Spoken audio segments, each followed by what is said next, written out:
What's up, everybody? Good afternoon. Good afternoon on this wonderful Monday, November 24th.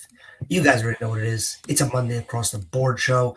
I'm the host today, Mr. Jefe Picks, and I got my two guys with me. Below, we got the dog, the AlphaDog. Nick's hat, ready to roll. By the way, sorry, let me restart. Good afternoon to everybody but Carl. You know why. You know what you did. And now, moving over, JD, how are we? Doing good, man. It's a great week coming up, man. We have a lot of games, a lot of college basketball, and a lot of food. So, yeah, for me, that is just sounds like a great time. Okay, I know what that is. We were fully expecting it. I'm going to remove him for now. When we see him back, we will get that. A little peel behind the curtain. Jefe's animal, his pet, his cat, the one you see all the time on this show, is getting spayed today. So he's been waiting for a call from the vet all morning. We knew this was happening. Jefe, do what you got to do. He'll be back. Let's see here. Yep, he just wrote us. He did get the call. Fully expected. JD, one thing I want to say. What is the quickest way to become number one viewers of the show? How do you become our favorites? Repost this show. Pork chop, right up the list. And then also, if you're on YouTube, smash that like button for us, guys. Smash that little thumbs up for us. Absolutely. What's up, Drago? We appreciate you tuning in as always, brother. JD, this is a sign from above that they didn't want Jefe hosting the show, and I don't blame anyone for that. As we always do on the show, JD, we go through our recap, talk about what went on in the NFL. But before we do that, we do our own weekend recap where we talk about what we had in bets and all of that. So you ready to dive into the weekend recap? Yes, sir. Let's get it. Weekend recap. My big play yesterday, we only had one free play, 3-unit parlay, and man, was it a double sweat. It was a double sweat. We had the Chiefs. I don't need to tell you how sweaty that game was. But great there. We got a little thumbs up. He only missed a minute. All right, we need the update. I told everyone what's happening. Is Luna okay? You look good. She's okay. Okay. Very good. Very good. I am very happy. Let me fill you in where we are. Currently on the show. We're going over our weekend recap. Then we're going to go into the games. I'm talking about my free parlay of the day that we did cash yesterday. And yet again, Chiefs were the first leg of that parlay. We all know how sweaty that one was. And the second leg was the Patriots, which was also a little more sweaty than it needed to be. But we cashed a 3-unit parlay. We're very happy there. We're looking for a big day today. And guys, if you don't already follow me, check out my page. I already have free Feast Week college basketball plays already dropped on the page, so make sure you guys check that out. JD, how'd you do yesterday? Man, this whole weekend was really good. Really good. Saturday, did not miss a single play. Saturday was amazing. Hit everything. Big plays.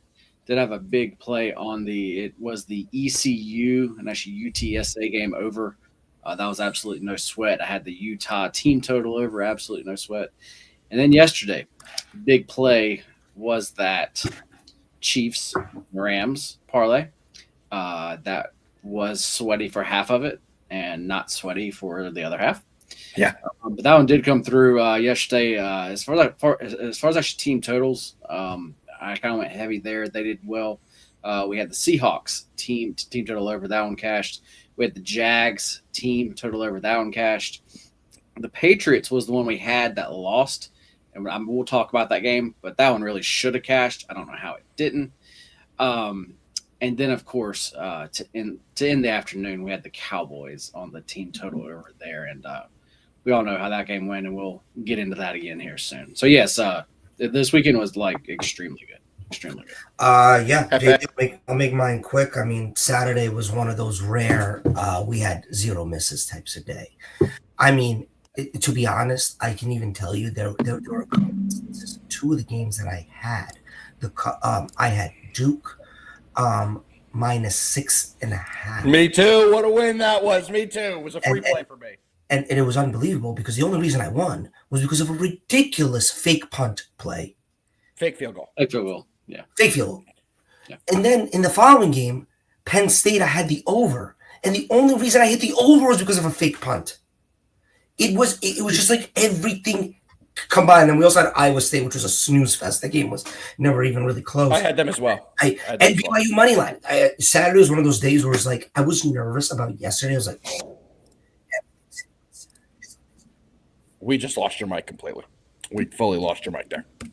JD, you want to see if we can turn him up on our end? Yeah. Let's see one second here. Bear with us 1 second. Your mic went completely dead there. We heard it sounded like a mouse, so it was just very, very faint. See if you could talk again. See if we got you back. Hello. Much better. Much better. Sorry. So I was finishing up saying that Saturday went so good that I was really nervous on Sunday. And then when the Chiefs game happened, I was like, yep, obviously. I mean, this is obviously what's going to happen.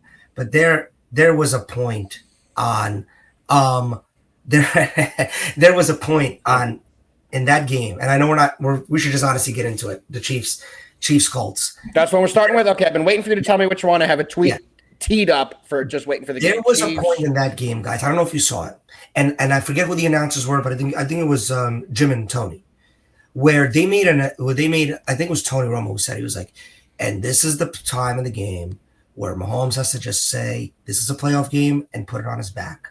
Yep. You're right. I remember that. Went out and did just that for the next 3 drives. It was unreal. And honestly, I saw a look in his eyes. I'm like, holy shit, this guy might not lose another game until next year. Because that shit is scary. When he puts a team on his back and there was a running play that he didn't slide, he didn't go out of bounds. He went right head on to the goal line. And I was like, oh, there. And he was never looking to pass that ball. He was always going to run that ball. And he did it about 2 other times. And I mean, guys, let's call it what it is. Rashee Rice might be one of the most clutch and best after the catch runners I've ever seen in my life. And he was injured. You could see he was injured because there was 2 plays in the fourth quarter where he went down on his own accord, and it wasn't like he was trying to do anything other than avoid contact to his hamstring. Yep. But man, that boy catches every clutch pass ever thrown. I was a little nervous. I don't know about you guys on that goal line stand. I kind of in my head, I was like, oh God, it's going to go to overtime. Indiana Jones is going to drive this ball. But this is what changed. And please, I'm going to give it over to you to explain this to me. Why did Spags wait the whole entire game to unleash the blitz? Did you notice that the second he started blitzing in the second half of the fourth quarter, it's like the Colts forgot how to play football. Yeah, no, I'm with you 1,000%. I thought the same thing. They couldn't get a first down. The defense of the Chiefs turned up fully. Steve Spagnuolo started calling the game completely differently. I agree with you. Completely different. But you know what the story of this game was to me, Jefe? Jonathan Taylor was completely shut down by the Chiefs defense. He had 16 carries for 58 yards. He had 0 touchdowns on the game. He had 2 catches for 8 yards. So we had a total of 66 yards in the game.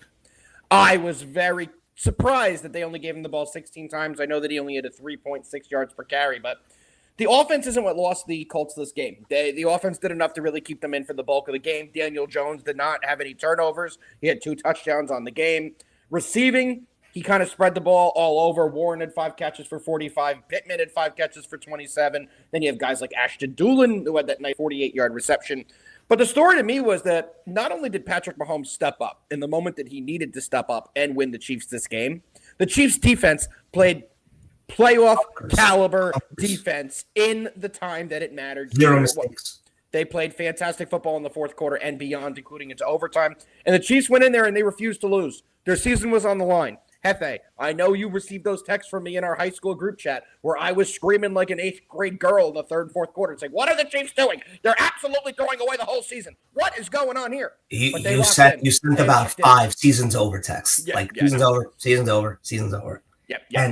That's how it felt. That's how it felt in the moment. But they rallied. They played much better defense. They were able to put their offense in situations to win the game. And what did Patrick Mahomes do? He turned into 4th quarter Patrick Mahomes and was able to will his team to a victory. Can I tell you another thing? And this is obvious. Guys, Kareem Hunt with less than 2 yards to go on any down is automatic. He's Who did they just sign? They just signed someone. Did they beat out the Broncos? Damian Pierce from the Texans? He's going to start getting some carries over there. He's going to start getting some. I believe it was. Yeah, it happened yesterday. Mid-slate. I totally missed this. Damian Pierce. Let me make sure I'm not just saying bullshit. Yes, they signed him yesterday. Midday, they did sign 25-year-old Damian Pierce, who's going to be added to that running back room. Huge addition coming for the Chiefs. Huge addition. He can play. They don't need a ton back there. That's a big add for them. He is literally what they need. Anything. Yeah. No, dude. I mean, the Chiefs zero blitzing was getting to Daniel Jones before he even had a moment to look up. It was insane zero blitzing. There was a play where the Colts are pretty deep, and he had a wide open wide receiver, I think it was Downs, and missed them completely because of the blitz. And I mean, guys, how about the 3rd and 2s and the 3rd and 1s? They had like 3 of them. They got none of them. They were blitzing so hard, Jonathan was getting tackled in the backfield. Yep, and they didn't allow Daniel Jones to use his legs starting in the really late in the second half. Really towards the end of the 3rd quarter and 4th quarter, they eliminated Daniel Jones's legs, and that was a big factor in this one as well. In my opinion, we'll talk about this later, but Chiefs Cowboys on Thursday might be the most watched football game of all time, of literally of all time. It might. It should be a good game. Any thoughts on this one? Yeah, just a little bit. Kind of Jefe, just like you. When the first half of this game was going on, I was like, okay, Saturday is catching up to me now. Yeah, I was at halftime. I was sitting there. I was like, yeah, let me start looking. I was like, this is bad. Yeah. And also at the same time, I think the freaking the Giants were crushing the Lions at that time. Oh, what a time that was! What a time. The Bengals were absolutely not just hanging with Drake May, but like making him look like pedestrian. That was the second leg of my parlay. Anyway, yeah. J-Bo, now we get a different YouTube name for everyone. Dirigible. Oh, JD, I like how you said that. Wow. J-Bo Dirigible. What's up, J-Bo? I appreciate you, brother. Anyway, JD, back to the Chiefs game. But yeah, it was just nice seeing them come back. The only thing I have to add is, as I say it all the time with these Chiefs game, about them calling the good plays. And that can be on both sides of the actual ball, too. Why do they keep waiting to the last part of the game to do this? There has to be a reason for it, though. There has to be. I personally do not know that reason. But you would think in some of these games that they basically have to have, you would think they would start out like that. But they're just not. But yeah, it was just a great. It was a great, I guess, last quarter and a half there. Yep. There we go, J-Bo. Whoa, clothing brand. Why do I not have merch to rock and roll your Right? clothing brand? That's the real question here, J-Bo. You got to let us know because we'll happily rock J-Bo. your merch and wear it on the show. I was about to say, J-Bo, you need to send me an extra DM. We can get something worked out here. There we go. What? There we go. Original, I love it. Send us all one. All right, guys, let's keep moving. Giants Lions. I think we got to talk about this one because I'm pretty sure I've never seen a play in totality like I saw when Jameis Winston caught that ball, came back to it, caught the ball, juked out his receiver, got into the end zone. I thought the game was over. It was just meant to be that the Giants could win. And then Gibbs did things that are just so unbelievable that you then sit back and understand why pregame he was a minus 450 to get an anytime touchdown. But Jameis made that game so much fun. And as a Giants fan, I told this to Alpha before we got on. It's your best possible scenario as a Giants fan. You saw a team fully compete, and then they lost in overtime, which is totally fine by me. But man, did they compete. Wanda Williams had 106 receiving yards in the first quarter. Yeah. It was a crazy game. It was most certainly a crazy game. Is this where I jump in? Yes. Well, let's go over the stats of this game. Let me pull them up here because this one was a doozy.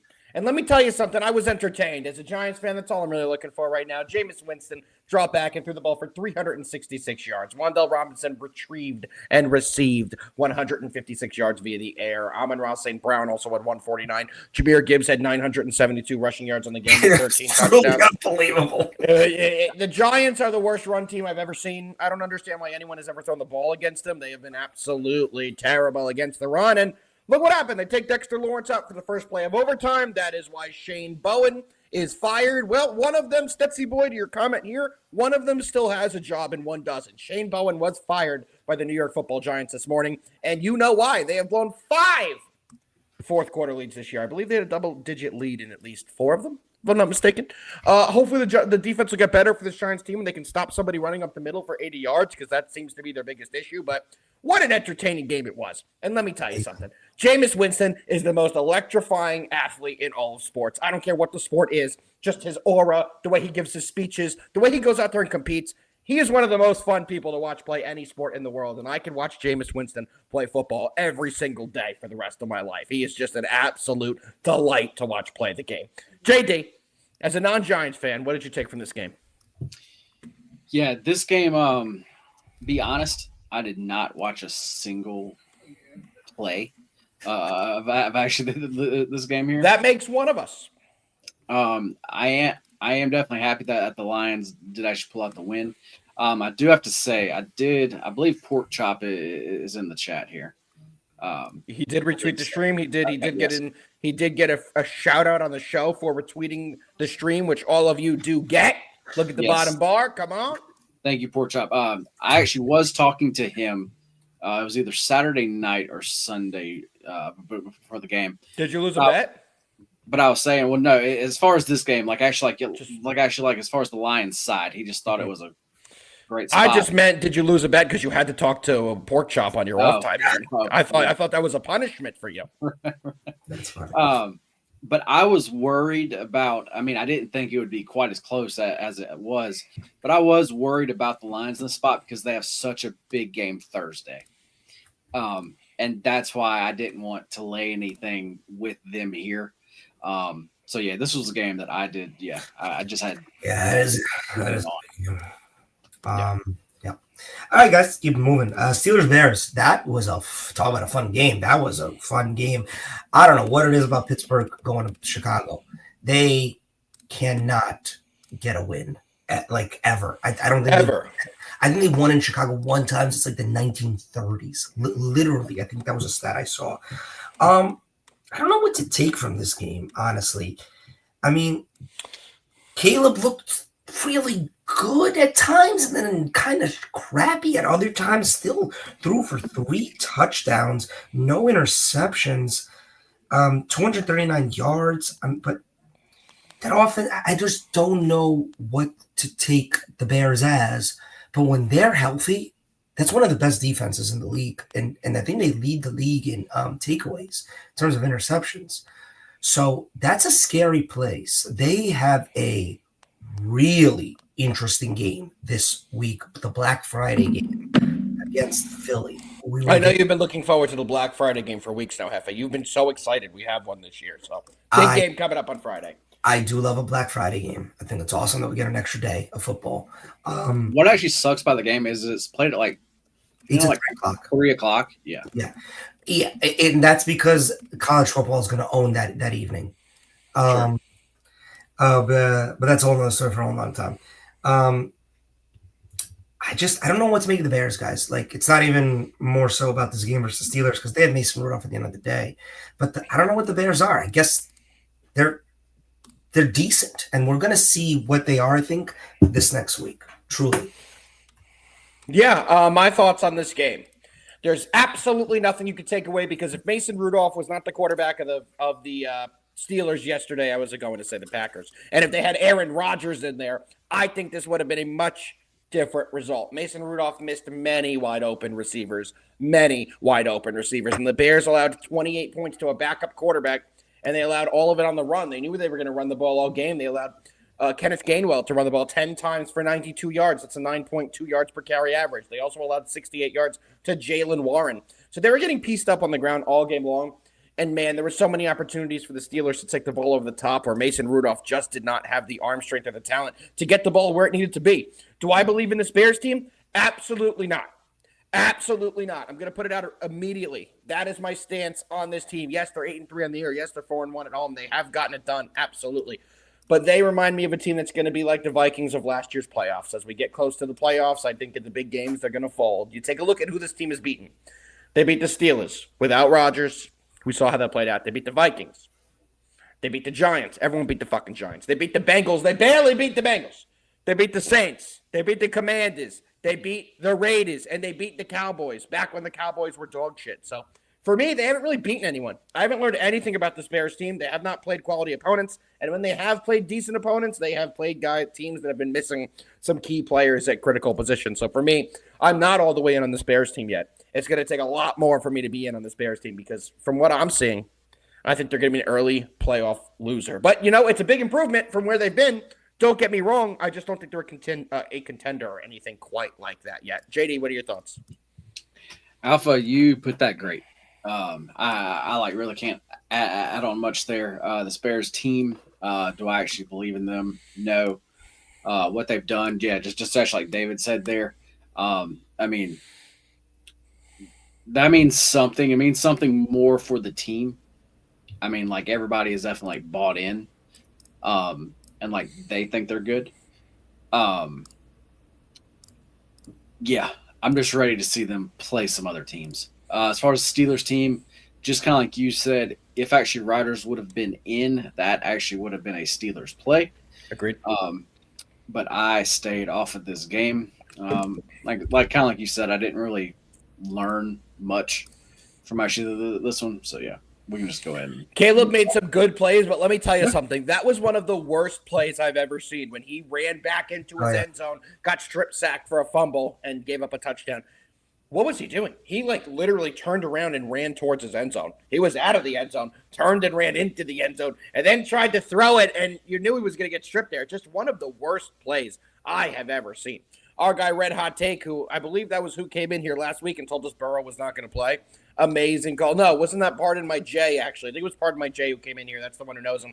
I think they're all friends or something. But yes, when we've got information about Burrow, I've heard that he is going to play as well. It seems pretty obvious that he was right on the cusp of playing last week and didn't go. But where did you guys hear first that Burrow was not going to play? It was on Across the Board, sponsored by Moneyball Metric, and it was because of you guys in the chat. We know a couple of you guys personally. We know a couple of you guys, like we're talking about, have personal relationships with Burrow and a couple other big players in the NFL. So when we tell you we have some definitive news, we have some definitive news. So make sure you guys always rock with Moneyball Metrics, because that's where you're going to get the best and accurate news first. Speaking of Burrow, might as well just go take it right there. Bengals Pats, 26-20. Was not a pretty game at all for Drake May. We need Dr. JD. We need the graphic for it. So Bucks believe Baker Mayfield suffered a sprained AC joint in the left shoulder. Timeline to come back? I don't know. JD, you may know about the AC joint more than me. Any idea? Well, that's the same thing that Flacco has. I think it's more of a pain threshold than anything. Yeah, because it's just non-throwing. This is about to say, but this is non-throwing. I think he'll be back in their next game. He needs to take and maybe 1 week at most. But this is not a long term. Also, like nobody needs a week off more than Baker Mayfield right now. Like for all the abuse he's taken over the last couple of months. I mean, no one needs a good week off like Baker Mayfield. But if there's one guy that's gonna play, if there's any way that he can, what's up, Dylan? If there's any way that he can play through it, he is the guy who is. I totally agree with you. And they have a home game against the Cardinals on Sunday. He'll be starting. But in this game, the one that we're talking about, Patriots won 26-20, was not a great game for Drake May. I mean, 294 passing yards, a touchdown, and interception. Basically, that entire game, the Bengals had it. And then towards the end, the Patriots could have ended that game like 5 different times, and they just kind of refused to. You know what the big thing that stuck out to me, Jefe, was when they had that 1st and goal at the 1 yard line. And they didn't get it in the first 3 plays. Then they got a flag, and they got another 1st and goal at the 1 yard line. Then they didn't get it for another 3 plays, and they went for it on 4th down, and they got another 1st down, and then they didn't get it again in 4 plays. That was one of the craziest 15 minutes of goal line offense I've ever seen. Yeah, it was horrible. It was horrible. And that's all I gotta say. I this is one of those games where it's like, okay, moving on. Like Patriots don't want to remember it, Bengals don't want to remember it. But I want to talk about this game for one reason. Only I'll let you go. I do think Joe Burrow could have went yesterday if they weren't playing on Thanksgiving. It's because they're playing on Thanksgiving that he didn't go. It's the same thing that happened with Lamar Jackson a few weeks back. Remember, he could have went Sunday, but they had Thursday night game, so he went on Thursday. I think Joe Burrow, and it's funny because they are playing the Ravens and Lamar Jackson on Thursday. I think Joe Burrow circled this game and was like, you know what? This season is over for us. I want nothing to do with the Patriots, but if I can have an opportunity to spoil our rival season, I'm in. And that is Thursday night, Thanksgiving night, prime time, Ravens Bengals. Pardon my Jay, I don't think any Bengals coach is on the hot seat. If you ask Alpha, he'll tell you that Zach should have been fired 3 years ago. I have a thought. Zach Taylor should have been fired fucking 3 years ago. That's my thought. They're the same bullshit, terrible team every year. When are they gonna accept it? Since they've been to the Super Bowl, they've been the same terrible bullshit team every year with the same issues every year. It's the same thing. The defense sucks, and they can't protect Joe Burrow. 3 years ago, 2 years ago, this year, it's the same fucking story with this team. Either the GM or Taylor or both have to go because How do you have so much money tied into your skill players, but you're not protecting Joe Burrow? How do you have that much money on 2 wide receivers and your defense is that trash and you can't protect your golden goose in Joe Burrow? The Bengals are the worst run team in the NFL, and that's very hard to be because they have more talent than 80% of teams. I digress. JD, what do you think about the Bengals? I agree with pretty much everything you said. Yeah, I was about to say no. Yeah, I am right there with you on everything there. Only thing I was gonna say was I had the Patriots. I had their team total over here, just like y'all said. Crazy goal line stands. I still don't fully understand how that team total did not get there. But yeah, for me, the other was it there. Before we start the next game, everybody, for JD at the bottom, like and share the stream to climb up our favorites list board. JD, we're going to have to make a little graphic for it of our favorites. Oh, man, pardon my Jay wrote a book, and unfortunately I can't read, so give me a moment here. It takes up my whole head. Pardon my Jay, right up. We'll read everything you say. You're going right up the favorites board. Taylor and Burrow have a great relationship. I'm already done. You guys can read the rest of it. I don't care about the relationship. He's a horrible coach. They're a horribly run team. You got to get him the fuck out of there. You know what? They need to do? They need to not fire him because the stupid fucking Giants will hire him, and then I'll be real pissed. Jefe, what's the next game? Because we don't need to talk anymore about the Patriots who sleptwalked through this game, who overlooked this opponent, and they still got the dub. Yes. We're going to honestly fly through these next two. Breaking news. Chauncey Billups has pleaded not guilty. Not guilty. But he'll still go to trial, and if convicted, he'll face 20 years. You're never going to see Chauncey Billups work for an NBA team again. I just hope, honestly, I grew up where Chauncey Billups was one of the great players. He was not like a role player. He was like Mr. Big Buckets. Like he was a bucket getter for that Pistons team. Yep. And even after that, with the Nuggets, et cetera, though. But anyway, moving forward. Ravens Jets. I don't got much to say about this except for the Ravens let the Jets hang on for way too long in that first half. I have stuff to say about this game. I'm going to tell you this.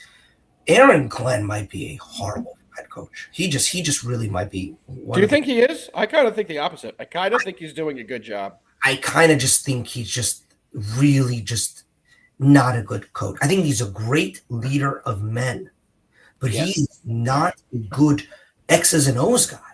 And I think the only way the Jets are going to break out of this ridiculous cycle is they need the best offensive coordinator and the best defensive coordinator and let Aaron Glenn literally just galvanize the locker room.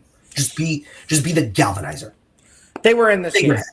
They were in this game, and I have a couple of thoughts. They? Yes. Were they? Yes. They were definitely in this game.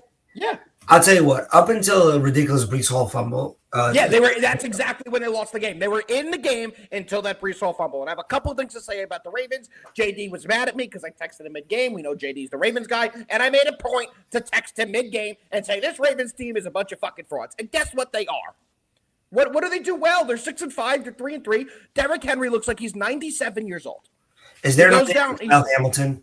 No, nothing yet that I've seen, and that's going to be a big injury if he isn't able to go.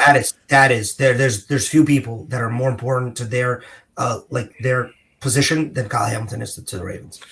But how did the Ravens not dominate this game?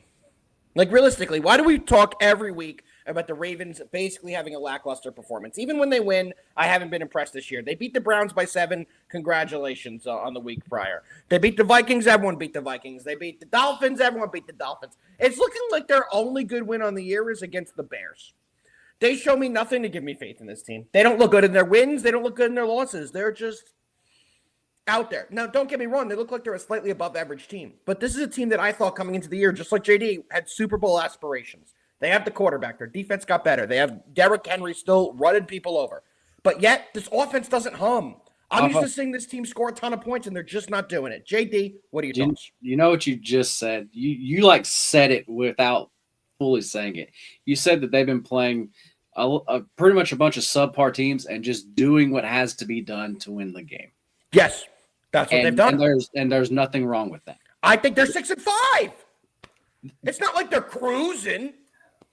But they were is 1-5. End his sentence, no matter how you get there. JD's about to end this sentence with, and this is take why another and put we more will be money. putting more money on the 27-2. Yeah. We are not putting any more because we have them 25-1. We have them 24-1. The thing is, what JD's not telling you is the sports books are clipping him. He's not allowed anymore. On any sports book in the United States, on any legal book, he's maxed it out. Literally, JD, please stop, please. But realistically, they're going to have to be a road team in the postseason. Don't you think that hurts them that they're going to have to immediately go on the road in the playoffs and they're not going to have look at the remaining schedule. I mean, but as far as on DraftKings, they are currently down to 12-1 now. But no, guys, here's what I have to say. For everybody who does not believe in them, this is your week. This is your week coming up to bet against them. This is How warm has your neck been, Jefe, since you gave everyone a demonstration of your jacket? Dude, thank you for asking. Extremely warm. You want to put it on? Yeah. No, the thing is the Q-zip here. It actually kind of. It also covers the neck. Wow. This guy's got neck coverage for days. No one is more. You never got to worry about my neck coverage. Also, if you watch the show enough, you know 90% of these shows I'm in a Q-zip. I'm a big neck coverage type of guy. I don't like my neck out. But we'll see. I might get a little funky because I'm moving to the other studio for the remainder of the week. But thank you for noticing. The jacket's obviously right there, and I'm very proud of it. Show everyone today's jacket. Fashion Hour with Jefe. 1 o'clock, TNT, Rutgers Scarlet Knights. They're not going to win. Don't get me wrong, but will I watch it and have fake hope that they're going to win? Absolutely. Let's go, Rutgers. Don't bet them. For the half minutes, will I be absolutely into that game? Yes. Show will be over by 1 o'clock. I have to watch Rutgers. Let's keep it over. I totally agree with you. Off the top of my head, I have no idea what that line is. Are the Ravens home? Don't tell me the line. Are the Ravens home? The Ravens are home. Don't tell me the line. 7.5. Correct. Really? That's the line. Yeah. It is a Cincinnati Bungles type of play, my friend. Oh my goodness. They're going to win outright. If Joe Burrow's back, they win outright. Because the line was 6.5. So that's a you want me to pull the public betting percentages on BetMGM? Oh, I got it. I see it here. You have to remember, though. You have to remember. It is Monday morning. I don't care what the public betting percentage is. That is not public bets. No, that's sharp bets early. That's sharp betting early. There is no random average person betting the game now. Since I'm looking, what do you think if you don't know? If you know 60-40. Alpha, if you know, don't say it. But have you seen the Chiefs Cowboys spread for Thursday? I do know. Last time I saw it was like 4. Okay, it's Chiefs -3. I think that is very Chiefs -3 now. Yes. That's wow. Very interesting. Thursday. I don't know if there's ever been 3. Good point, Bernsey. Good point, Bernsey. There is on this Thanksgiving, the way that there's you can make a case all 3 of these games are going to be great on Thanksgiving. There usually always is a snoozer, and I can't find it. Anyway, look, I don't know what's thinking about the Ravens right now.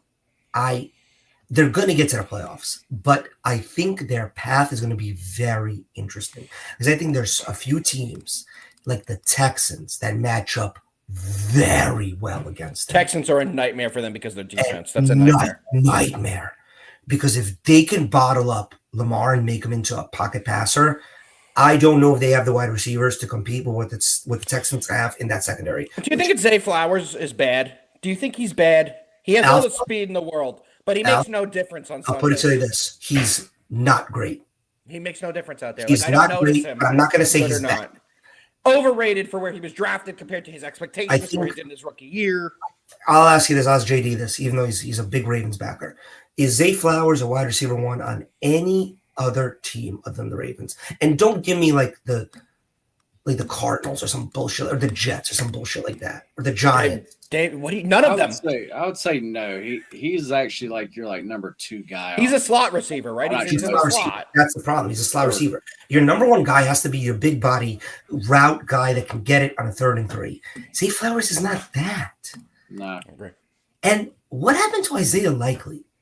He got his talents were zapped away from the Monstars. It's insane. It was unbelievable, guys. He was supposed to literally be like they were supposed to run the 2 tight end set and nothing ever, and he just He's can't. 7 feet tall. He runs fast. He's agile, but yet can't make any impact on games. Yep. All right. Well, let's keep moving, guys. We're not going to talk much about the Seahawks Titans. I got nothing to say. Kudos to the Titans for honestly. I'll put it to this: if the Titans have number 1 pick in the draft next year, they ain't drafting a quarterback. I think Cam Ward can be the guy. He just needs some semblance of a team. I don't know what that comment is. This is the most. If you're comparing Zay Flowers to make a shittier Pickens, they are such two different style players. We're not even going to get into this right now. I'm just going to tell you, George Pickens is the top 10 wide receiver in the NFL, and you cannot tell me otherwise. Literally cannot. We'll talk about that game. We'll get there. Yes, we got to get there soon because we got to. All right, Seahawks Titans moving past it. Nothing to really talk about that. All I'm going to talk about is JSN's the best receiver in the league, and there's no one else to say about it. He's by far the best receiver in the league, and he scores a touchdown once a week, walking into the end zone backwards, where he burns the entire team. And he gets to walk legitimately every week. He's legitimately on the path with the extra game to be the first ever wide receiver to break 2,000. Mm-hmm. He's unbelievable. He could do that in 3 weeks. He might break it in 3 weeks. He's unguardable one-on-one. What are you drinking? I want one. It looked good. Oh, I want one. Now I fucking want one. What's up, Nick? Anything for you on Seahawks Titans, JD? Or can we keep moving? No, that was another one of those games where team just did what they had to do to win the game. Yeah. Vikings Packers. I don't really have much on the Packers side because I'm gonna tell you right now, somebody who started Jordan Love in fantasy, he fucking sucks. Every week he sucks. But JJ McCarthy is a bottom 3 starting quarterback in the NFL. That's the only thing I say. Giving Vikings fans, personnel, teammates legitimately nightmares about what they did. The fact that they had him, Darnold, and Daniel Jones in a QB room last year, and now just have him. Oh, and Carson Wentz, I guess. What could he do? Is I don't know what to say. He looks lost and confused, and they are officially entering a period of time, not this year, obviously, where I'm starting to get worried that Justin Jefferson's career is just going to be wasted. Quickly, before I talk about this game, David, unbelievably accurate point here, and I have a little trivia for the audience. I'm looking at you in the top. Do not answer the question here. Who is the wide receivers coach for the Buckeyes? And we move on. Let's go back to this game. McCarthy, I know you know. McCarthy is a bottom 3 starting quarterback in the league. The same qualms or worries that teams had about JJ coming out of college were validated when you see how he plays. He's got a noodle arm. He can't throw it deep. He's mobile, and he's a game manager, and not a very good game manager. The Vikings are in some real trouble here, and they need to figure it out sooner rather than later. JJ is going nowhere in the NFL, and I'm very confident about that. JD, over to you. Yeah, nothing I'd say. I mean, I've been saying it for weeks that JJ. This was an unwatchable game. This was just an unwatchable game. David! Oh, you mean the diehard Ohio State guy who comes in here preaching Ohio State every week is going to know the answer? David, that was for everyone else but you. But you are correct. Brian Hartline, former NFL receiver, he is probably the greatest wide receiver coach we have in the college game. What he does to these prospects and gets them NFL ready and what they turn into, they are wide receiver university. If there's a wide receiver sitting there in the second round and you need a wide receiver in the NFL draft, I don't care what he looks like, what his name is. They don't get to the second round anymore, Alf. When did JSN go? They 19, do not. Right? They don't get to the second. First of all, Ohio State has one every year. 20th, I was off. This year's is Tate, and he is not making it to the second round. Cardell Tate's going 5th. And let me tell you something. Don't even start talking about next year because that dude might go number 1. He legitimately might go 1 overall, and that's going to be one of the craziest draft classes we ever spoke about. But Jeremiah Smith might just go number 1 overall. Nick, good point. This is something we're definitely going to be looking at going forward. JD, Vikings, Pack. Anything from there? Nothing. All right, let's keep moving. See, JD, you know when Jefe hosts, unlike me, when I forget to go to you, he goes to you twice. I love this about this. Yes. It's so much easier being in this chair, by the way. I'm absolutely enjoying this. I will say, Mike Parsons, quietly, maybe not so quietly, pretty solid year, 10 sacks. Wait, did we talk about? No, we didn't talk about that game. Okay. No. I know what you're talking about. That's he's doing. You know what? Let's get there. Browns Raiders. Let me start. I don't even want to talk about Shador first. What Myles Garrett is doing is unbelievable. 18 and a half sacks through 11 games. Do they have their bye week yet? 11 games. They have not had their bye week. 11 games, 18 and a half sacks. He he's 4 away from the record. He might break it in less than 16 games, which was when the original was set by Michael Strahan, who, if you really know the story behind that, kind of set the record on like a Fugazi half sack. Every chance you get to take a shot at the Giants, you do. You are literally bottom 3 Giants fan on earth. I love the Giants, but you know that's true. We would trade you for anyone. You know that's true.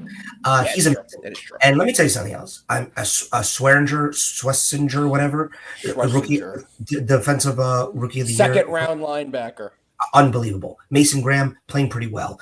They have good. The Browns have a great defense. Mason Graham killed someone. Who? Ashton Genty was it? He killed someone in that game. He had a good game yesterday, but unfortunately, Nick, and as I am a massive Giants fan. I don't know if I've seen you here before.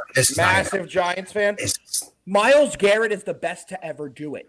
Myles Garrett is the most dominant defensive end / edge that I have seen in my lifetime. Yes, edge guy, yes, because I'm going to tell you right now, if we're talking about interior, Aaron Donald is. Well, no, that's not the same position. Aaron Donald is the best. Is the best interior defensive lineman I've ever seen in my life. Edge is it's scary because Michael Strahan and TJ in his prime. TJ even, I mean, right now, JJ, I mean, no. Myles Garrett's doing stuff that's scary. No, Myles Garrett's doubling. He's completely in his prime right now, and it's not going anywhere. The Browns, if the Browns can just figure it out on offense, that's what we're going to get to right now. That defense is top. Let's talk about the offense. He looked good. He did not blow me away, other than a couple passes. We all know the one pass off the back foot to Isaiah Bond. But Shedeur did what he had to do, and he led them to a win. Did he throw a ridiculously dumbass interception? Yes. But all things like said, and obviously taking into account that the Raiders aren't that great, I thought he looked good. I thought he earned the right to be the starter for the rest of this year, no matter what Dylan Gabriel's status is. I have a lot to say about Shedeur, but I know who I want to talk here. I want to hear JD's take. I want to hear what he has to say on this game. We'll let JD go. Shedeur Sanders, man, he had a freaking 80-yard touchdown pass, man. He's the freaking GOAT now. It may have been a screen pass, but yeah, he did have a long touchdown. Exactly, that's what I'm saying. He threw it behind the fucking line, and the guy ran for 80 fucking yards. Anyway, I'm so tired of Sanders. I'm so tired of this shit. He was drafted in the 5th round. There was a reason for it. I don't think he should start another game. I'm going all I get in here. The Raiders' defense is so fucking bad. They are worse than the fucking Cowboys. They are worse than the actual Cowboys. They were pretty bad. They are worse than the freaking Bengals defense. The Raiders is now officially the worst defense in the league. Have him out there versus an actual defense that can do anything. He is not going to look good whatsoever. Well, let's see. They go into Niners coming to town next week. That's a test. That'll be a test. The Niners don't get pressure though, so he could have a chance there. Anyway, yeah, I don't know, man. I'm just the Sanders stuff is just getting started, and like I'm already tired of it. I'm just not a Sanders guy, so. I'll be the first one to say I have not been a Sanders guy. I've been the conductor of the Sanders hate train, and it looks like our guy David is with you. But let me tell you something. When he rolled out yesterday and threw that ball 60 yards on a dot downfield, no other Browns quarterback is capable of doing that. For me, he's the best option they have at quarterback. Dylan Gabriel has a noodle arm and is terrible. Dylan Gabriel cannot push the ball down the field. For me, I need to see more. I'm not sold on Shedeur, but I was impressed with his game yesterday. Yes, I understand the Raiders are a terrible defense. Am I ready to say Shedeur is the future starting quarterback for years to come? No. But in Jefe's point, he should start the rest of the year. There's no one else on that roster who is as talented as him. They owe it to themselves. They owe it to themselves to give him a chance. He won them the game. First Browns rookie quarterback in their first start to win a game since the 1990s, I believe. And yes, the 0-17 before this. He was a little bit he was impressive to me. Granted, I know the defense sucks, but he made some difficult throws. He didn't turn the ball over, and he didn't hold the ball too long. Those are all things that I wanted to see out of him, and he did impress me yesterday. I'm excited to see what he does going forward. And if I'm a Browns fan, do I think I've found my franchise quarterback? I don't know. But I feel better about giving him a chance than I did about Dylan Gabriel, who can't move the ball more than 15 yards down the field. So if I'm a Browns fan, I'm excited from what I saw out of Shador yesterday. I need to follow up on something that I totally forgot about to give you guys an update. There was a big injury in the Patriots game, Will Campbell. Yes. That's a humongous injury. Mike Vrabel said that he doesn't think it's season ending, but it is a bad right knee injury. That might change a whole lot for that really good offensive line for the Patriots. Watch out for that moving forward. Another one, MRI on Baker. Yes, AC joint, but no structural damage, no fracture, and there is a chance he could go for this Sunday versus the Cardinals. Those are the updates. I'm gonna fly through. Sorry. Just ask you one other thing. David. Alpha. As far as what you're saying about Sanders, I actually will give you that point where, as far as talent, he is a guy who can just make crazy plays. Right. He has the arm strength. Strength. People said he didn't have arm strength. He showed that he has arm strength. He definitely has that. So like I will give him that. And he is a guy, like I said, and he can probably go out like once a game and just do something crazy. Yeah. But I just don't like him the full game though. I guess if that makes any sense. I do get what you're saying. I'm going to say one thing, and then we're going to move on. The one thing that he's always had is poise. He doesn't get rattled when shit goes bad. He doesn't get crazy happy when things go good. He's been the quarterback. He's been the best player on his team for so many years. I don't think he's an asshole is what I'm trying to say. And that's very important at the quarterback position. I would agree. All right. We're going to fly through these guys and we're going to focus on one more game because we got a little bit of time left. I got nothing to say about Jaguars Cardinals. That was a crazy game. Good for the Jags for getting another weird-ass win. If you don't know what's going on in the AFC South, please take a look because the Colts, Jaguars, and Texans, who the Colts have to play each of those teams twice, they've not played each other at all in the final 6 weeks, could change the entire outlook for all those three teams. We have no idea which team is going to win the division, be a wild card, or not make the playoffs. Please be on the lookout. The Colts are not locked in for anything. That's all I want to say about that. Anything from you guys, Jags, Cardinals? Okay. Falcons, Saints, I'm not even going to waste a breath other than one thing. Did Kirk Cousins know that Bijan Robinson is on his team? No, or it was did they horrible. just meet? Because and Kirk, please stop playing football from the bottom of my heart. Just do anything else. Anything else from you guys? Ridiculous game. Bucks and Rams. Rams are Matt Stafford's the MVP, and the Rams are unstoppable on offense and on defense. And I legitimately don't think there's one NFC team right now that can beat them. And Stafford's moved to minus 250 for the favorite to win the MVP. These last 6 games, 25 touchdowns. You know what's crazy? Jonathan Taylor 2 weeks ago was minus 1,100 to be the offensive player of the year. Right now, he's even money tied with JSN. JSN has caught Jonathan Taylor in that regard. Just to do anything but backpedal into the end zone untouched. It's unbelievable. Speaking of a team that I thought the Rams would have to go through, the Philadelphia Eagles, who faced off against the Dallas Cowboys. This is a game that let's spend a few minutes on.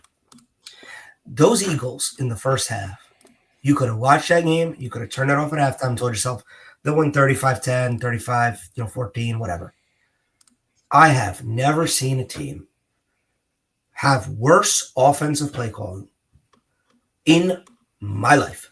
You're up 21-0. You have forced turnovers. You have made the Cowboys not even understand how to play good offense. You've moved their defense easily. I mean, easily up the field. And all of a sudden you come out in the second half, and it's like you just forgot how to play football. Saquon Barkley couldn't run for anything. All year. We're going to get into that. We spoke about this, Alpha. Lane Johnson getting put on IR is a humongous deal. He's one of the best offensive linemen in the league. Yep, absolutely. Hurts forgot that A.J. Brown had an amazing first half, decided to stop passing to him. That's all effing ridiculous. And on the other side, the defense could not stop George Pickens for the double team him, triple team him. This dude was out here making insane catches. Guys, George Pickens is getting $100 million. I've never been more impressed. He's actually not. You know what they're doing? They're gonna tag him. They're gonna tag him. They're going to franchise tag him. They're going to franchise tag him. And honestly, rightfully so. Yeah, he'll get Rightfully 20 million, and then he'll sign a long-term deal. And George Pickens he's incredible on the Cowboys, guys. I give credit to Dak, and I put this up for one reason because it says Rutgers, so now I'm going to read it. I know exactly what you're talking about. Elijah Clark on that punt, absolute pure hustle and effort. He made the tackle and got the fumble with his head. We were talking about it before the show started. The end of the fourth quarter was absolutely unbelievable. The Eagles, Saquon Barkley fumbles. Cowboys get the ball, can't do anything with it. They punt. Eagles fumble. Cowboys can't do anything with it. Go have a goal to go, can't get anything with it. 4th down, don't get it. Eagles get the ball again, and then the Cowboys finally win the game. I have never been more unimpressed with the team than I am with Philadelphia Eagles right now. They're so just unimpressive. I got nothing good to say about them. They're just blah. JD, what do you got? Yeah, man, you made a great point right there. We've talked about this. I've talked about this every single week with the Eagles. As far as their play calling, man, their offensive play calling, it's just not it. I don't know what they're doing. I don't understand it. This is week after week. This is just not new. That's why I am severely down on this Eagles team. Now, saying that, did I come on here Friday and say the Cowboys were actually going to win this game? Nope, I sure did not. Did I say that actually, as far as the line was a Cowboys line? Yes, it definitely was. Yes, you did. But I was not going to back them. I was going to back their team total over. So as soon as they got down 21-0, I was like, all right, kind of, this does not shock me. But as far as my team total over, this is probably going to be good because the Cowboys are going to be going for it. They're going, actually, Dak is just going to be going. Yep. It's just me going on actually down like field. So I was like, okay, we're still we are still alive here as far as actually that play. Then the second half happened, and as soon as it became 21-14, I was like, Cowboys are going to win this game. Yeah. Yeah, I think everyone felt that. I think everyone felt that 100%. And just the Eagle, just not scoring in the second half. And I'm not saying, the Cowboys defense is getting better. I'm not Overshawn coming back is such Overshawn was huge. Oh my God. He was unbelievable yesterday. Back is huge. So no, I'm still not in the train of there's a lot of Cowboys fans saying, this defense is really good now. No, I'm not there. It's gotten better. And unfortunately, I'm eating my words on that. And obviously Quinnen Williams, I know he left injured, but he's a humongous help to the run defense. There you go. Humongous. And with this offense, guys, it's hard to stop them. They have weapons everywhere. And that was a really big win. It was they even could have. That shouldn't have even been a field goal. Great point. That really shouldn't even have been a field goal game. The Cowboys should have won that by actually like 10 points. Yeah. They left so many points on the field.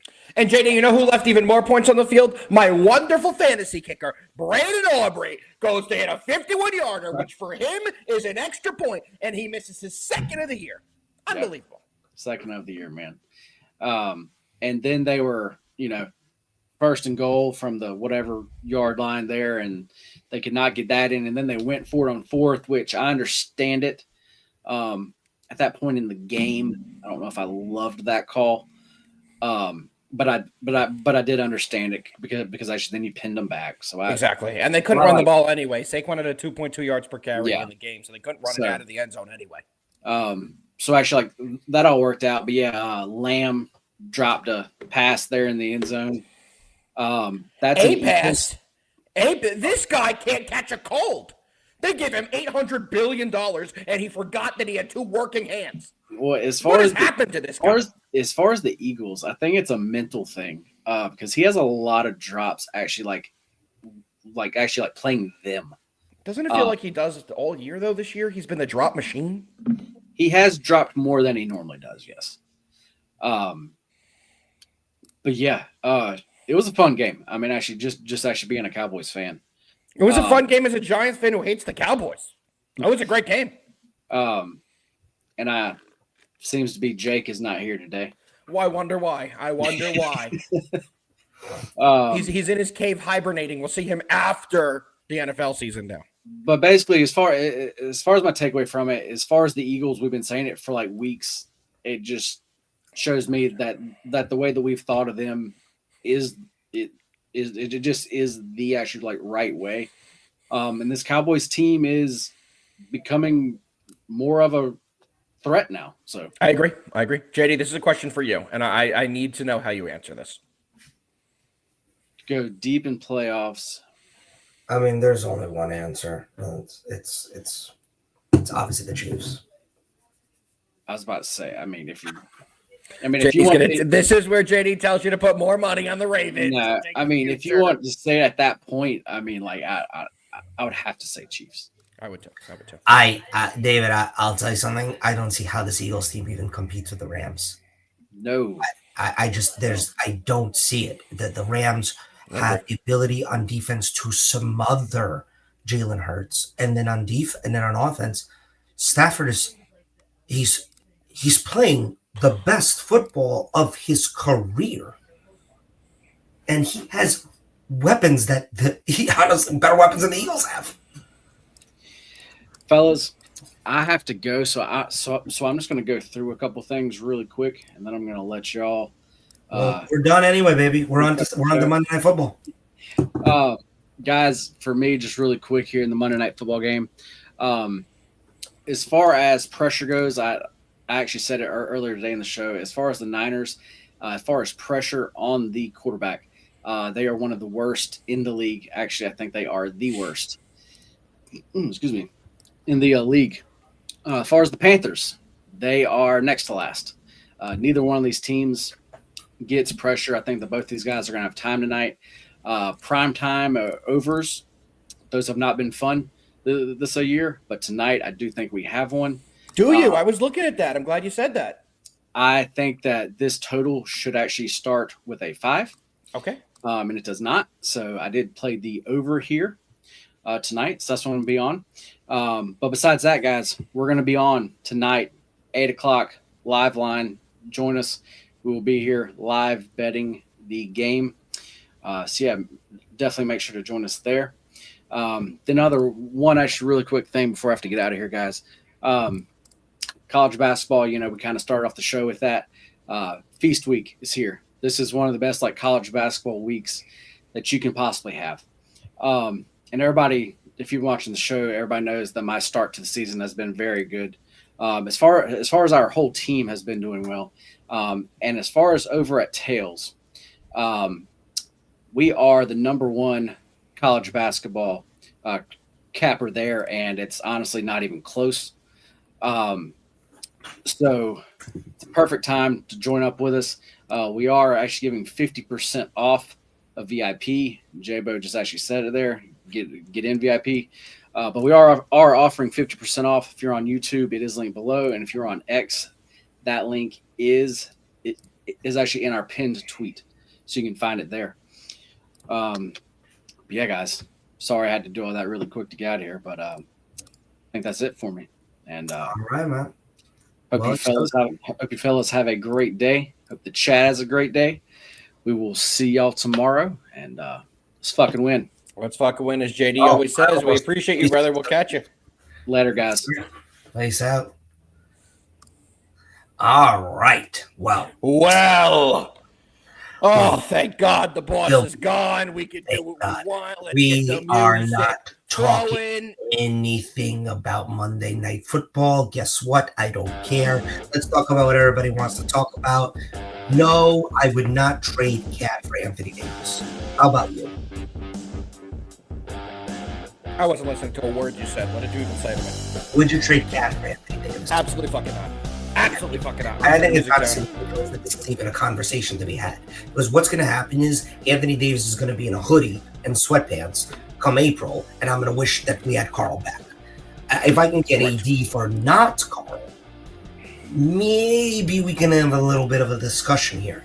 But I'm going to be nervous about who we're trading. But anyway, Monday Night Football, guys. It's the Panthers. It's the Niners. Here's a fun fact for you. Panthers win tonight. I'm pretty sure they take the lead in the division. Yes. Over the Bucs. Yes. And that is a spot that I don't think anybody thought the Panthers would be at in week 12. I'll go first here, Alpha. I'm gonna make this easy. I'm gonna take the Panthers with points plus 7.5 here. I think the Niners do win this game, but I think the Panthers keep it close. I'm looking for Ted McMillan to have a big game here. I'm going to take his anytime at plus 145. And my other player prop is a very interesting one. It's a niche play. I've been screaming Rico's got to get the reins, and Rico's got the reins. But Chuba Hubbard's rush yards are getting to a point where I kind of have to start dabbling.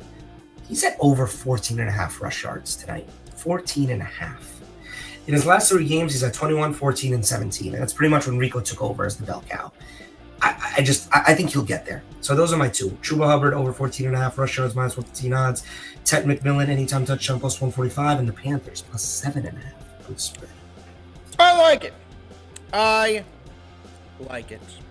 right, Jefe, let me go into my bets for this game. I'm going to pull up the odds boards here. See what we can cook up for the people out there.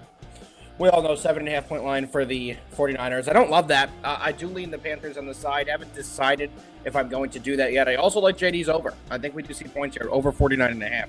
If I were to pick anything on this game, on a side or a total, it would be the over 49.5. But that's not what y'all are here for. It's just not. We know what you guys are here for. You stayed this long in the show to hear my 2x2 pick on this game. Jefe, tell me what my 2x2 is. Usually you know. Rico. No. Ted. Yes. CMC. Yes. It's not as juicy as we like for normal. Usually we like the $10 pays 1,000. That's not what you're going to get with this one tonight. Well, you're going to get one here, and I'm putting $25 on it. It pays you $5.50. So the $550 SGP of the day is going to be CMC to score 2 or more touchdowns, and Teteria McMillions to score 2 touchdowns. That pays out 25 to pay $5.50. All right, Jefe. I know we got Rutgers tipping off right about now. I know we've kind of gone over all of what we want to go over today. Is there anything else you want to talk to today before we get the fuck out of here? Nah, man. I mean, this is a crazy week. Like you said, feast week. Gonna have college basketball games on every day throughout the day. And then obviously as we get closer to Thursday, you guys know, I mean, what's better than Thanksgiving football? And I can't wait to probably break it down with you guys on Wednesday. We'll probably do that. So yeah. Just a long, fun week of sports and holidays. I'm excited for it. But can I ask you a random question? Do you think Ted McMillan is getting enough love as he should be? Because he's kind of really freaking good. I think if he had a better quarterback, he would get, and he wasn't in Carolina, I think he would get more love. He's having a great year so far, but I think it's because really good. He's like he's good as well. He's an absolute. They crushed that pick. Like he's a wide receiver 1. I agree. And I think he's going to be good for a very long time for them. So I think they made the right move, and I think he is the right pick for that team. They made the right one. So not always you get to see a team that like – so what we talk about a lot, me and you, is if they did a redraft right now and the Panthers were on the clock, they would take Ted again. They would take their exact same pick. Yeah, 100%. There's nobody – only wide receiver, obviously, I'm putting over him as Ibuka, and that's just because Ohio State breeds these people. I agree. Oh God, David, please don't serve your children that. We already talked about it. None of this apple stuff and muffin. No. But Jefe, we do appreciate everyone tuning in today. I think it's about the time we wrap up the show. Anything you have to add for today's show before we get the fuck out of here? Nothing, man. We went over it all. Enjoyed the feast week festivities today, and of course Monday Night Football. And we will see you guys mañana. And we'll see you guys tomorrow. And as the great JD always says, let's fucking win. Jefe, final word is yours. Get us the fuck out of here. Carl. We'll see you tomorrow. Same time, same place. Peace out.